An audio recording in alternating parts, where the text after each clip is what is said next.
What's going on? And welcome back to the show where we talk about mindset for athletes and high performers. And my name is Brandon Epstein, and today with me, I am so lucky to have Andy Barr, a man who I really am inspired by because of the work that I've seen you do in the past. And we actually just shot another video for the Jump Rope Fitness channel, Jump Rope Deuce, hashtag Jump Rope Deuce, who, and you gave me a lot of awesome knowledge to help our community over there. So, man, thank you so much for coming on today. The focus of this conversation is I'm going to be asking you a lot of questions around mindset for overcoming injury. And I know a lot of athletes go through this in their lives at some point. They come up against injury. Some people move through it. Some people, that kind of halts their career. Mm-hmm. So I thought this is a cool thing to talk about. Before I do, I want to give you guys some context on who this dude is and why I brought him on today. Andy is a physical therapist. I actually met him. Well, I didn't meet him. I heard him giving a presentation at my boxing gym. That's correct. And then I was like, yo, this guy's smart. Sent him an email. He was kind enough to have me in his office. But before we met, he's had a really extensive career in physical therapy.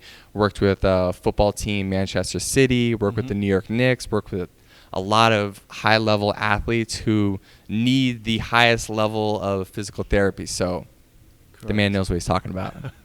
So, my man,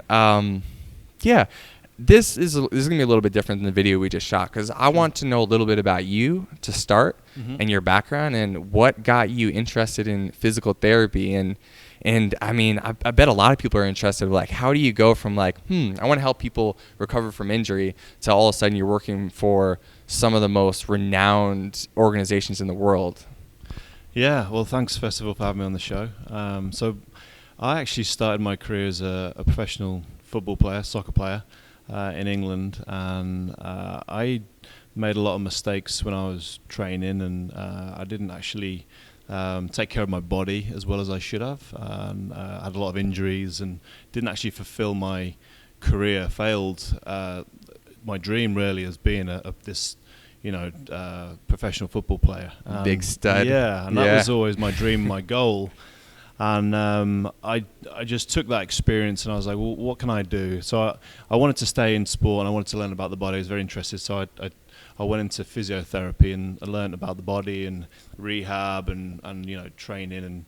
And I was fortunate that I got a job with a pro football team straight out of university, and that team was very proactive in their philosophy from injury risk reduction and player development and player health, and I had a really good foundation there, and I really started to learn about how to be smarter with taking care of your athletes. And my inspiration and my drive was the fact that I never quite made the career myself, so I wanted to learn more about how to help the athletes I was working with at the highest level so they can fulfill their career potential, and just always very curious and just tried to learn from the best of the best. So all through my career I've traveled the world and tried to see who's doing what and what works well, and have a real integrated approach to player health, wellness and performance, and have a big interest in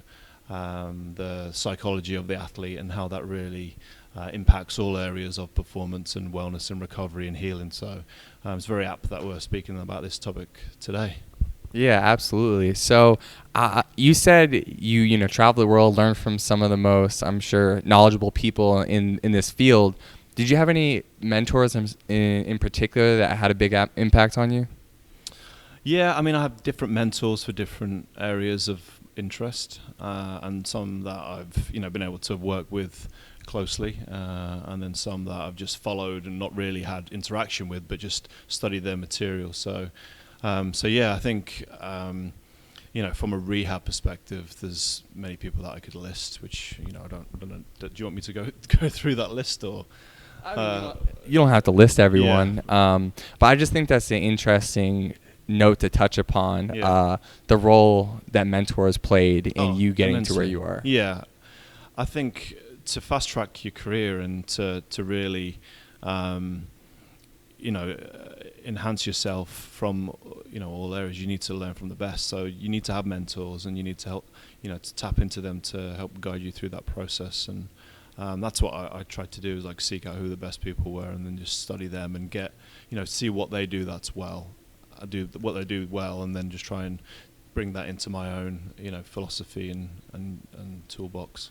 Yeah, and it sounds like what you've learned is very holistic, right? Has to be. It's both mind and body. And so, were there any people on the mindset side that always inspired you, who, even if you weren't working with them one-on-one, maybe you consumed their content that had a big impact on you? Yeah, I was very fortunate from the outset to work in an interdisciplinary environment, and that was my first job, which was inspiring. And we had a number of psychologists that worked with us at the time, and that really gave me my interest in that area. To then look further and understand more around that side. But a guy called Neil Roach was a master's lecturer from when I did my master's in sports science, and we had a big component on sports psychology and injury management and that side of things. And he was a really good mentor at the time. And then as I moved through my career with different teams, I worked with various different other psychologists. A guy called Ken Way, who was a fantastic psychologist and great mentor when I was working at Southampton as the head physio there, head of medicine. And then when I worked for the Knicks, I worked with a guy called Derek Sweet, who's a phenomenal psychologist and very holistic in his approach. He's actually a psychiatrist, but really holistic in his methods. And he mentored me a lot in that area. And then just from more of an interest and somebody that I've listened to and I really respect is Deepak Chopra. I've listened to a lot of his material and read a lot of his books, so I'm very interested in that side of the overall holistic nature of healing and maximizing performance, and really appreciate that side of things. So. Yeah, that's beautiful, man. That's cool to hear that you're working with performers at such a high level, and it's nice to hear that stuff's being integrated at that level. And I'm not sure if you saw, is that something that you see across sports, No. that is holistic, or is you're more the outlier? I would say I was an outlier, and I've been very fortunate to work in departments work in organizations that are receptive and respect that and the importance of that. I've been in environments that we've tried to do, and it's not always been impactful. But I've also been in environments that, that it's very impactful, and it comes from, buy-in from the top in all areas of the organisation. But I think interdisciplinary approach is definitely the way to maximise in athlete care, because there's so many different facets to performance and development, and the more disciplines that are involved in that have the goal of helping the athlete as opposed to working as individuals within an organization, you're going to get more impact on a higher level and better results. And I've seen that firsthand when it works well, how impactful it can be, because some of the teams that got it right didn't have the players with the so-called performance potential, but we maximize everything from the culture that we put in place through our interdisciplinary processes, and from the mindset that we created and the culture that we had, which comes from that leadership mindset and winning behaviors and the things that we would try and install in our athletes and our players that we work with. Yeah, so that's awesome that you were able to see that in action, see how effective it was. What I'm curious about, and I think what a lot of people might be curious about or listening to this, is a few things to look out for. If you're a young athlete, you kind of feel like you're invincible for a while. Yeah. Until you're not. 100%. And I'd love to hear any stories you have around athletes that went through injuries and didn't come back from it, and then we can switch it up and we can talk about athletes that you saw go through injury and then were able to thrive after that. Yeah, I think with an injury, there's always the pain experience.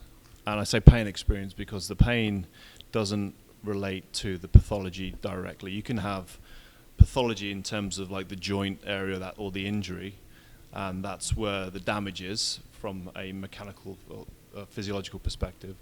However, that could be big damage, but your experience of that damage can not be big. The way you filter that information through your brain is different from one person to the next. Whereas you can have minimal damage, but experience it as a big problem because there's so many different elements that contribute to that experience, which is the trauma itself, but then your past experiences, the fear of what might happen, the fear of the things that people tell you, what you get told by others about the situation, what a scan might tell you, what your experience has been with other injuries. So all these things compound whether your experience of the pain is great or not. So I've worked with athletes that have had very similar injuries and they have completely different directions. I've worked with one athlete in particular, a soccer player, and he had a knee-related cartilage issue that when you look at the scan, it wasn't that severe, but his experience of that pain was completely different to other athletes that I've worked with that have horrendous knees. Like you could compare their knees to like an 80-year-old's knee on the degeneration scale, but their ability just to not let that experience or that the actual pathology impact their mindset was completely different, and they were fine and able to play. So you hear like the mind over matter. Well, it kind of is that when it comes to injuries and your mindset around things and how you perceive yourself and the strategies that you are able to develop from a mental perspective really impact your outcome of the injury. And you see that all the time with like chronic pain, and there's just so many things that influence that. And anxiety is a huge factor, and you see like the anxiety and that fear response is evident in the research for people that suffer from chronic pain. So managing anxiety is a key factor in people that are struggling to overcome injuries, and that was one of the key factors that I saw with the two different extremes in the athlete. One had severe anxiety around the issue, and any little movement he was very fearful around, and he had a lot of fear avoidance strategies, and unfortunately had to retire. He never made it back. Whereas the other athlete had a worse knee, similar surgery, much worse, but his mentality wasn't focused on the knee. It was just, no, I am going to get back. I'm going to do it. Doesn't matter. And then he just like was able to focus on his outcome, and he had a phenomenal career after that and was fine. And you see that all the time. Like someone's experience of an injury is completely different because of all the different factors and variables that are interrelated. And that's one of the biggest mistakes when practitioners just think that pain is the site of injury. Well, no, pain is just the experience, and there's so many factors that influence that experience. Yeah. So what would you, given your experience, like what would you tell an athlete who goes through their first traumatic injury? Is there a certain kind of emotional recovery that you recommend they go through in addition to the physical recovery they're doing? I think it always has to be integrated, and 100%. Like if you're what's going on inside your brain isn't right, then that's not going to allow for optimal physical recovery. Even though brain is physical still, it's like whatever's going on in your head is going to influence your physiological responses.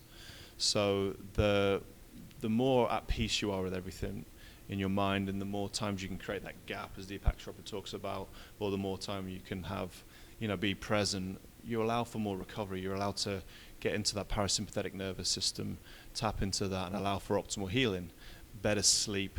When people are stressed out, they don't sleep well. Sleep is the biggest thing for recovery and regeneration.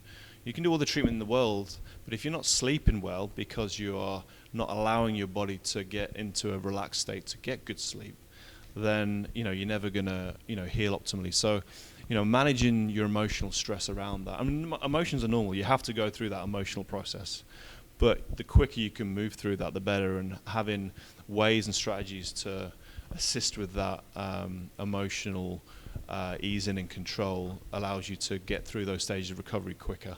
But the more you hold on to that emotion, stay fearful, the more you resist that healing process from a physiological perspective, but also from other things that we could speak about. Yeah, I want to share with you really quickly one of the techniques I use with athletes to deal with trauma in general. I mean, not just athletes, just people. And it's like coming up, it's basically identifying pain in your body, right? And a lot of times, if it's emotional, like solar plexus. who knows? Yeah, it might be here, might be here, might be here. With an athlete, if it's an ankle, maybe it exists there. Yeah. And what I try to have them do is imagine there's a keyhole located wherever that pain is. Yeah. And then dive down into that and imagine it's just like this dark black abyss. Yeah. Until they come face to face with whatever that trauma was again, and then have them face it, and then basically go through it to a point like kind of have a spiritual death, if you will, of like die in that experience and let it be okay that like you're not in control. And it is the worst case scenario. You thought like your career is over, that thing that you're worried about, that happened. Yeah. And then oftentimes I find that a lot of the emotional negative energy around that event kind of released. Yeah. dissipates. Yeah. No, I love that. I think it's a great strategy to use. I think I've spoken to a lot of really well-versed people in this area, and I think that's one of the best stuff I've heard. Like, we're helping with that. Yeah. Well, what I do is I take people into like a deep meditative state when I do this. So this will be like a 45 minutes, an hour-long process. So they're deep in that unconscious. But I'm just curious because I don't really have perspective. Like other people that you've seen help people through injuries, like what kind of stuff would they have someone do to like move through an emotional blockage that's created through an injury? Yeah, I think levels of meditation, and also some hypnosis and those type of exercises I've seen be effective. But then just other strategies to help with relaxation and get into a meditative state that are more distractive in nature. So you're not actually trying to quieten the mind, because often people might struggle with that, but just having other ways to distract the mind so you go into that state.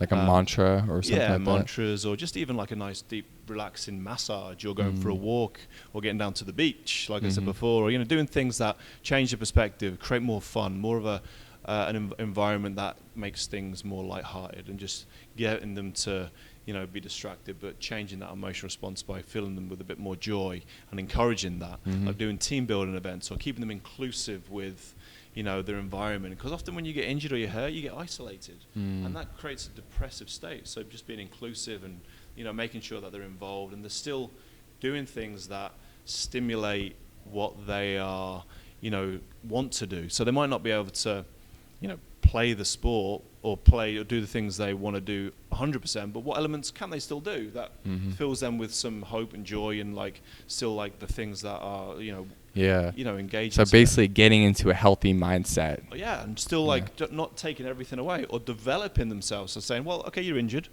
what else can you do to improve? Like, don't use this as an issue or a problem. Use this as an opportunity to improve other areas of your life. Maybe the gift of injury. Yeah, like there's so many, like it's an opportunity. What can you develop now? What do you want to learn? How can you be a better leader? Like leadership is huge. So like, that was always an opportunity for the athletes that I work with to become better leaders. Like learn about that, be a better leader. How can you serve the team and your teammates more? So engaging in those practices is important. And then there's some like just simple techniques too that I've been interested in recently, which is about posture and power postures, and a lot of research that Amy Cuddy does. I don't know if you're familiar with that. I feel like I've seen a TED Talk on that. Amazing. Yeah. And that's very simple, and that's just about, tapping into, some of your, I forget the word now, but like responses from... like your physiology actually releases neurochemicals, right? And makes you feel a certain way. Exactly. So getting into postures that allow you to become bigger and opening yourself up really encourages more presence within your mind, but then also changes your physiological response from more of a fear posture to power posture. So she's got some really good evidence and research around there, and finds that that's an easier way for people to become more present and get similar effects to what you'd get if you were doing meditation. So yeah, I think that's a really good strategy too to be aware of. And I actually went through that recently with one of my patients who has a lot of anxiety around an injury that he has, and we went through some real power postures and opening up and standing in these power postures, and straight away he was like, yeah, I feel better. I feel, bigger. I feel clearer in my mind. I'm getting more of a positive response internally, and he walked out as it was a good strategy and easy for him to do. 2 or 3 times a day, he would hold these postures for like 2 minutes and just get better clarity in his mind. So cool. Interesting. Yeah, because most people would never think of that. Yeah. Like, oh, I got injured, I gotta hit my power postures. Yeah, but I think it's one of the most effective things that you can do. Doing that with a meditation, like first thing in the morning, is ideal. So like being in a power posture while you meditate and visualize and think about, healing process and goal setting and like setting the place that you want to be at, and visualizing what your goal is huge. Because you visualize, you set your goals, and then you achieve them. But if you're not doing that, if you're focusing on the injury and the problem, and you're all curled up, and then these postures, fear postures, they really encourage that internal physiology of fear and lack of recovery. So you open up, you encourage the recovery posture, more presence, and then you can't calm the mind, then you just set yourself up for a better outcome. Yeah. Like I don't think there's any there can't be any research on this, but I'm curious to hear your thoughts on this. Like, so I've been into this stuff for a while. So when I broke my arm, my radial head, I guess it was like 6 or 7 years ago, I had played a game. I was like, how fast can I heal this?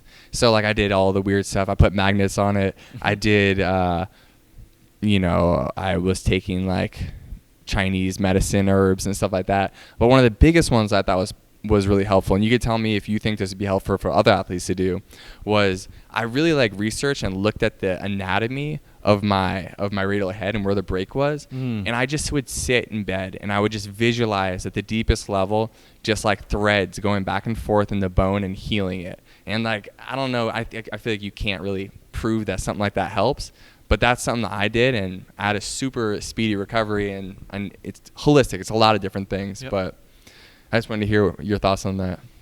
I mean, I've been exposed to a lot of different treatment techniques, and I'm very open to all sorts, and I think everything has value. And I think with your body is just energy, and you constant it's all about energy ultimately. And when you have a focus in a certain area of your body, you're sending energy into that area. And I think there's definitely evidence from the scientific literature that when you think about training or strengthening one area of the body, then it gets stronger, and that's been shown. So I'm sure it's the same with healing and anything. You can really focus and visualize on one area of the body, and you can feel the change within that area. You can feel like a tingly sensation, and that's when you're very good at your meditation, you can actually start to do that. And that's what I've experienced myself when I'm in a deep meditative state, and if I want to focus on a certain area of my body, I can do that, and I get probably increased circulation. I'm not really too sure what the physiological response is that's going on, but yeah, it's effective. So I can really see that would be effective when you focus on something. You might help. I mean, Deepak talks about that a lot. It's just getting the cells in balance, so and improving that energy and that flow, and touching on more of that Eastern medicine and that philosophy, and maximizing your meridians and that energy. Yeah, it makes sense. It seems like common sense, but I feel like most of us are so disconnected from our body and our emotions and our experiences that 100% we don't think about it that way. It's all about the feeling at the end of the day, and your emotions are just feelings that are blocked. So, or your emotions are feelings. So, if you have a blockage, then you've got some resistance. So you need your emotions, but they need to come and go. They don't need to stay. You need to constantly experience them, and you need to let them move through you. So if you've got some sort of anxiety around something, if you can get into a meditative state and feel where that is, then it helps it release. And there's I've listened to or actually looked into some of the what is it called now? I can't remember the name. I'm having a blank on the the shaman techniques. I don't know if you're familiar with that. And they practice a lot of emotional release strategies, and like emotional freedom techniques, yeah, like some of the tapping, things of that sort. Well, tapping, but also just ways to just like focus on, like you say, where you're feeling that emotion, and then just allowing Cleansing that it to pass through your body, but having strategies to dissipate it. Like Joe Vitale, I don't know if you're familiar with him. He talks a lot about shaman techniques, and if you've got some sort of anxiety or some resistance within your body due to some sort of emotional response to a previous event or trauma or whatever, then you can release that by focusing on that area and that feeling, but then just like visualizing it dissipating, or like having some mantra or something that helps with it dissipate. So really interesting stuff. Yeah, the stuff is fascinating, and was like the big intention around like this show is shedding light on like, hey, this stuff isn't like pseudoscience. Like this isn't stuff that, you know, some hippies are doing up in a mountain and it's not going to help like the average person. Like this can help everyone if you can embrace it. Yeah, 100%. I mean, the science is starting to support a lot of this stuff now too, so it's really great to see. So yeah, I think for me, you have to have an open mind, because you know there's not enough evidence on everything. But you want to, you know, use evidence to drive a lot of your practice, but still have an open mind to try things to see if they work. Because you know, there's a lot of stuff that hasn't been, you know, had the opportunity to have the evidence behind it and research yet. That is very, you know, powerful and can really help a lot of people. Absolutely. Like I'm really looking forward to the day that like we start doing more research on meridians and chakras and things of that sort, because I know the power in there. Yeah, we just might not have the tools to actually measure those responses yet. They're just not, technology isn't there. So it's not that there's no evidence, it's just that we don't have the capacity to measure or analyze it yet. Maybe in the future there will be. Yeah. I know a lot of people who are listening to this definitely got interested in your work, so I'd like you to share with them, you know, if they live in Los Angeles, where can they find you? I'll link up everything in the show notes. Yeah, but appreciate go ahead, it. share. My main base is Sports Rehab LA in Encino. And I work with elite athletes and then, you know, folks that want to be treated in the same capacity as elite athletes, physical therapy and, you know, injury risk reduction, biomechanical analysis, and, you know, overall performance development. We have a very holistic and integrated performance center here in Encino, and we try to, you know, make sure that there's just everything's covered from all angles to help, you know, with our clients maximize their performance in all areas. So that's where I'm at and what I do. Beautiful. All the links will be in the description, the show notes. Definitely check this guy out. If this is helpful for you, please subscribe. If this is a podcast, leave a review. If they're watching this on YouTube, leave a comment, and keep stacking them bricks.